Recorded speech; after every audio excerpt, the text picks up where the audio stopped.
안녕하세요. 프라우드 코리아입니다. 여러분들의 고향은 어디인가요? 근래에는 산업화와 정보화로 인해 주로 도시에서 태어나신 분들이 많지만 그로부터 10년, 20년 전에 태어나신 분들은 주로 농사를 짓는 시골이 고향인 분이 많으실 겁니다. 컴퓨터 게임만 하는 요즘 아이들과는 다르게 그때 그 시절엔 시골에서 어르신들과 함께 땀을 흘리며 농사일을 거들며 커갔었죠. 당시 농사일은 우리에게 매우 중요한 삶의 터전이었습니다. 당시 1960년대만 해도 농사를 지을 때 소가밭을 가는 풍경을 종종 볼 수 있었는데 1962년 시작된 제1차 경제개발 5개년 계획으로 농업근대화 정책이 수립됐고 농업기계화의 중요성이 대두되었습니다. 인구가 폭증하고 많은 사람들을 배불리게 하려면 농업의 기계화도 필수적으로 이뤄져야 했죠. 이에 따라 대동공업이라는 곳에서 우리나라의 최초의 경운기를 만들게 되었습니다. 경운기를 만들기 전 당시 일제 경운기를 직수입하여 쓰는 경우가 많았으나 대동의 김산만 선대회장은 대통령을 만나 직접 설득하였고 품질을 인정받아 견본 이외의 경운기 수입을 금지하고 전량 국산 경운기를 보급하라는 지시가 전격적으로 내려지게 되었죠. 또한 1971년 당시 정부는 농기계 공장을 계열화해 농기계 국산화를 조기에 달성할 수 있도록 적극 지원하는 대책을 상공부와 함께 수립하라는 지시를 내리며 한국 농업 발전의 기틀을 마련하게 되었습니다.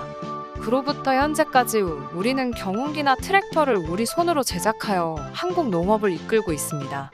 한편 우리나라에서는 다른 나라보다 상대적으로 트랙터보다 경운기를 많이 볼 수 있는데 80년대에 트랙터가 등장하면서 그 수가 줄긴 했지만 당시 영세 경영을 했던 농민들이 많은지라 규모가 크고 값비싼 트랙터는 꿈도 못 꿨다고 하네요.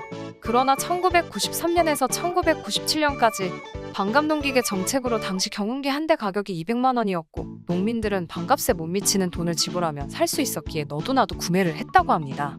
현대에 들어서면서 많은 종류의 농기계들이 만들어지고 보급되었지만 그 중에서도 핵심은 바로 트랙터입니다. 농업을 할 때 트랙터의 위상은 과거 소가 가졌던 위상, 이상이라고 할 수 있습니다.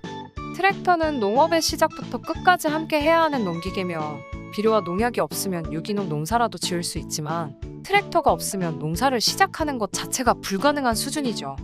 때문에 귀농이라도 해서 농사를 짓는다고 하면 농사를 지을 땅과 더불어 트랙터를 확보하는 것이 사실상 필수적인데요. 트랙터의 보급이 농업 생산량에 굉장히 큰 영향을 미치기 때문에 농림축산식품부는 트랙터 구입 자금을 지원하는 사업을 굉장히 중요하게 다루고 있으며 덕분에 현재는 적은 초기 자금으로도 트랙터를 구매하는 것은 어렵지 않은 편입니다. 특히나 미국이나 유럽 등의 큰 농장에서는 500마력이 넘는 큰 트랙터를 여러 대 가지고 있는 경우가 흔하며 한국에서도 21세기 들어서는 어지간한 농사를 짓는 수준이면 트랙터를 최소 몇 대는 가지고 있습니다. 트랙터의 등장은 인류가 수천 년간 수행했던 고된 농작업을 일순간에 바꿔놓았습니다. 트랙터가 보급된 나라에 사는 사람들 대부분은 더 이상 땅을 일구며 살지 않아도 식량 문제를 해결할 수 있게 된 것이었죠. 트랙터는 인류를 식량 생산의 노역으로부터 해방시켜 주었습니다.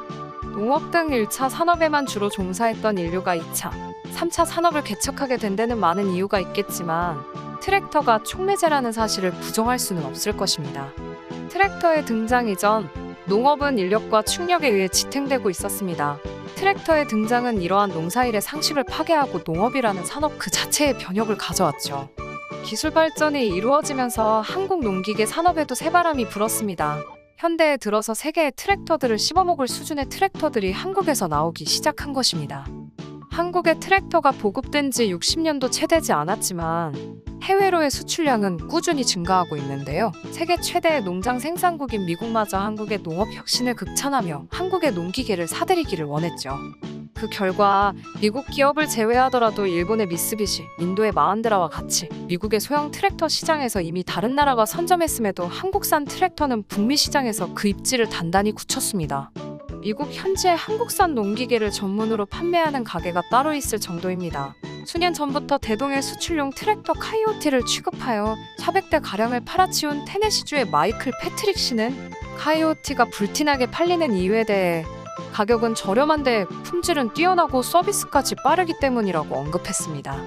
그는 특히 한국 농기계가 조립과 마감 등 세부 품질에서 좋은 평가를 받고 있다고 전했는데요. 트랙터는 보통 유리로 막힌 운전석에 물이 새는 경우가 종종 있는데 그가 판매 중인 한국산 트랙터에서는 이 문제를 전혀 찾아볼 수 없다는 것입니다. 이러한 고품질으로 한국산 트랙터는 뛰어난 퀄리티로 일본산 농기계를 압도하기 시작했습니다. 한국의 농기계 업체들은 다양한 트랙터 제품군과 서비스망을 갖춘 반면 일본의 주요 농기계 업체들은 높은 점유율에 비해 품질 서비스 개선 노력을 하지 않아 전반적으로 품질이 낮아졌기 때문이죠. 그래서 현재 미국 사람들은 이제 한국산 트랙터를 기다려서까지 산다고 합니다.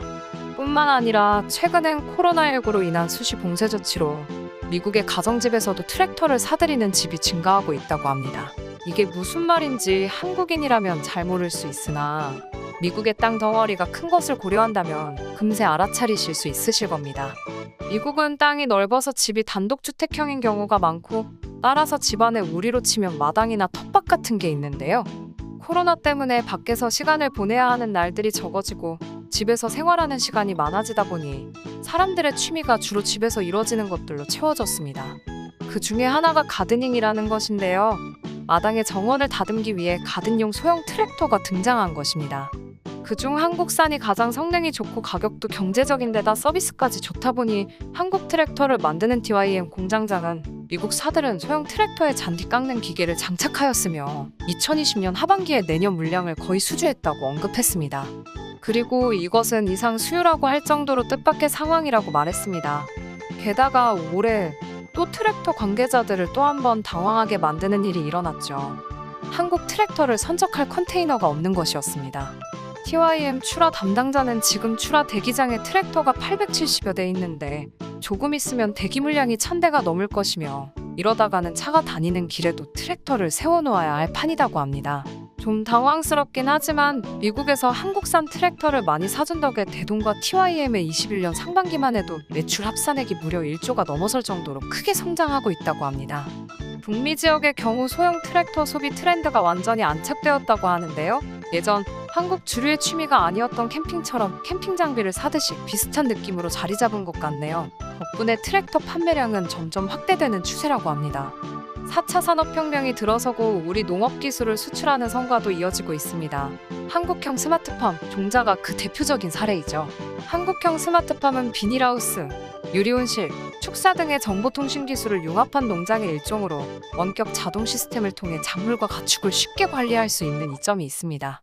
우리나라는 도시화가 너무도 빨리 진행되어서 농촌 인구가 급격하게 빠져나가고 있었는데 이 기술이 농촌의 생산량과 경쟁력을 높일 수 있는 대안이 된 것입니다. 이런 스마트팜 기술과 이와 연계된 기자재, 관련 인력 등 패키지 형태로 해외에서 수출되고 있습니다. 카자흐스탄의 경우 최초로 알마티에 3,000평 규모의 한국형 스마트팜을 설치하였고 고부가 가치 장목인 딸기와 카자흐스탄 국민의 주식인 토마토, 오이를 대량 재배할 계획이라고 합니다. 이를 두고 현지 언론에서 위대한 첫걸음이라고 평가되고 있죠. 우리나라는 불과 한 세대 만에 식량을 보급받던 나라에서 공여국으로 성장하고 매년 쌀 5만 톤 규모의 식량 완조를 하는 등 위대한 업적들을 쌓고 있습니다. 좁은 땅덩어리의 한계로 비록 많은 양의 작물을 생산할 순 없지만 전 세계 어느 나라보다 뛰어난 두뇌로 기술력을 팔아 더 높은 부가가치를 창출하고 있죠. 앞으로 4차 산업시대의 농업은 대한민국이 선도할 것이라고 봅니다. 여러분은 어떠신가요? 시청해주셔서 감사합니다. 구독과 좋아요, 그리고 알람 설정 부탁드립니다.